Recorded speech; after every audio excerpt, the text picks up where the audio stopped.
Hey, welcome. So today is going to be a different kind of video with a slightly different setup. So today I'll be talking about my 10 for 10 favorite photos and the stories behind them. To be honest, it has been quite difficult to find only 10 photos for this video. So I'm guessing I'll be making a part 2 and part 3 in the next coming months. So the photos that I'm going to show you today are essentially a mixed bag. I'll be showing you street photography, candid street photography, different techniques, light and shadow, minimalism, and also architecture photography. All right, let's take a look.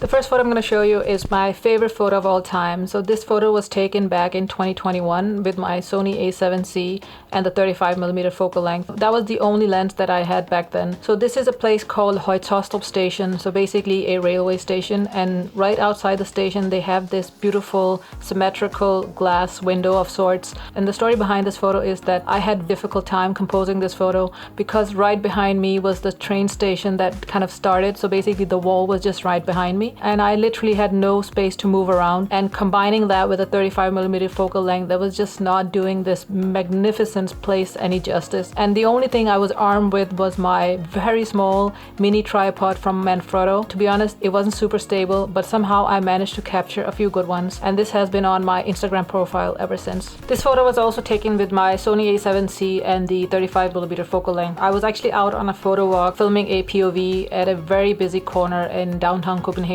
At one point I was just standing there at this corner and admiring the light and shadow and trying to compose a photo that was ideal for that corner, and suddenly these two guys just happened to pass by each other and I managed to snap a photo. This photo is really one of those split-second moments. It just occurs like out of nowhere, because if I didn't react that quickly, the moment would have been gone and I couldn't have caught them. I can also add to the story that I had to crop in a lot with this photo. There was a lot of distracting elements. It was actually very busy, that scene. So I would say this is the beauty of full frame, that actually you can crop in a lot, and I cropped in a lot. This photo was taken with my Fuji X100V back in the summer of 2023, and I've just gotten my Fuji, just playing around with the settings and trying out this candid street photography, and this guy appeared out of nowhere. I don't know why I'm so drawn to this photo. As you notice, the photo is slightly out of focus and blurry, but it might be because he's staring at me dead on. There's no way for me to hide what I'm doing. I'm trying to take a photo of him, and the way he's looking at me is very intense. And also, if you'll notice that he's very sharply dressed in a suit, and he has a casual bag on his shoulder, but if you look really closely, he has something on his cheek. I only noticed this when I came home and zoomed in. Basically, it's a pair of red lips that is on his cheek, which is super odd, and it makes me think, what is his backstory? What is he doing looking like that with that on his cheek? And this is middle of downtown Copenhagen, a little bit of a business area. Very intriguing photo. Maybe that's why I'm so drawn to it. The next photo is a street portrait that I did of these two young guys. I was just minding my own business doing street photography. I was trying to capture a light and shadow scene, and they came up to me and asked me if I would take a photo of them. It was actually perfect timing because I was looking for subjects moving in and out of the shadow, and I asked them to stand at the wall so they were half covered by the shadow. I really love how this photo came out. I normally don't do street portraits. This one is one of my favorites.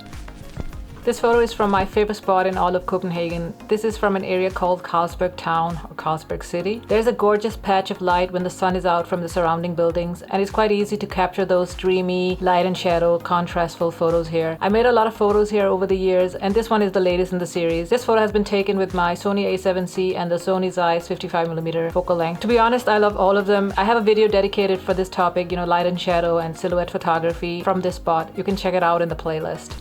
This is a sign, or actually name, of a hipster restaurant in the very hip area of Meatpacking District here in Copenhagen. This photo was made with the Sony a7C and a 35mm focal length. For this photo specifically, I had an idea. So basically I was trying to catch a reflection in the sign of the passing cars, and actually it took a few tries and I had to get my settings right. But also, to add to the story, there was construction going on right behind me, and I didn't have a lot of room to move around and compose completely freely. So as I mentioned, it took a few tries and I actually ended up with this amazing photo, so I can't really complain.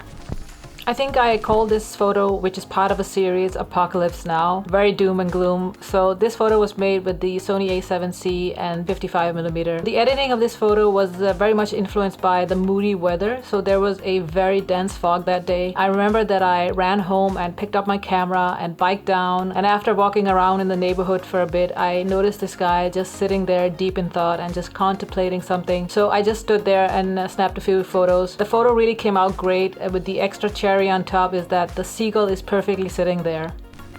This minimalist photo was taken with my Sony a7C and my newly acquired Sigma 24mm 1.4 wide-angle lens, and I wanted that lens for a long time because I like to do architecture photography as well, and I convinced myself that this was the wide-angle lens that I needed. And I was just out and about doing some architecture photography, and I ended up at this somewhat popular bike bridge here in Copenhagen. I was just trying out different angles and perspectives, and when I got home I had a lot of fun editing this photo because I wanted to really make it a minimalist looking photo. So I played around with a little bit of the negative space, and I landed on this composition because actually it pleases the eye, or at least my eye. So I'm quite happy with this different kind of style. The next photo I'm going to share with you is from a place called Axel Towers in downtown Copenhagen. And I went here years ago, I think back in 2018, with my Canon 800D and a 35mm equivalent. And last year I decided I wanted to go back and see if I could come up with new fresh angles. And this time I brought my Sigma 24mm 1.4. So it was slightly wider than the 35. And I really love how this photo came out because it has that minimalistic feel and look to it. I also really like how the pillars are functioning as leading lines, directing the viewer's eyes towards the sky and the buildings on the side. These towers are really great for architecture photography, but nothing much else. This is the last photo I will share with you today. So this photo was taken with my Fuji X100V in the summer of 2023. And this was taken at a time where I was experimenting with candidry photography and really trying to get closer to my subjects. To be honest, I don't even know where to start with this photograph because this photograph is just a result of pure happenstance, like most candidry photography. So I was actually in downtown somewhere just walking and, focused on my settings and fiddling with the camera because the camera was so new. So I was just trying to get to know it. I suddenly noticed that this moment was unfolding, and basically I think what happened is that my muscle memory just kicked in. This is one of those photos where you have to be at the right spot at the right time. If you notice, there are a lot of stuff going on in this photograph. There are many elements and subjects, and the photo appears a little bit crowded. I think this is why the photo is so amazing to me, that each of those elements and subjects, they kind of contribute and tell the overall story. So I quite like it. So this was my 10 for 10 favorite photos part 1. I'm guessing I'll be working on a part 2. Let me know which of the photos that you like most in the comments below. Alright, take care. See you in the next one.